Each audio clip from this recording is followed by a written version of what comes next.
My name is Lucian Angulo. I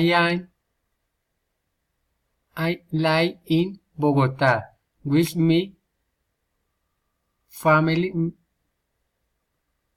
my father, my mother, my brother, my sister,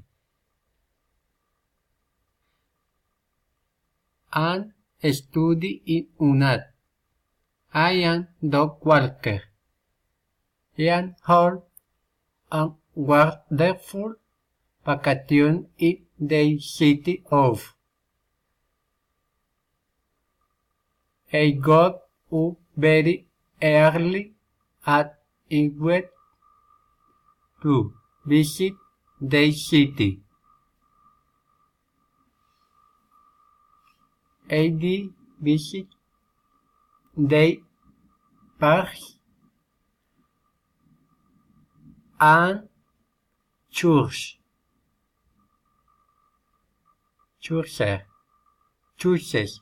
I love the station and the tourist pier. After arriving home,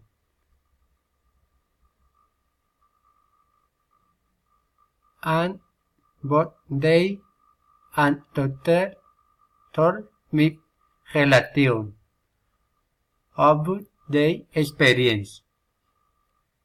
Grabando is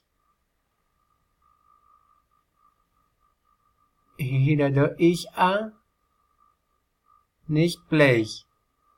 Its climate is hot and the sun is a lot the things people should wear. Sunscreen, they should wear some clothes for the working days.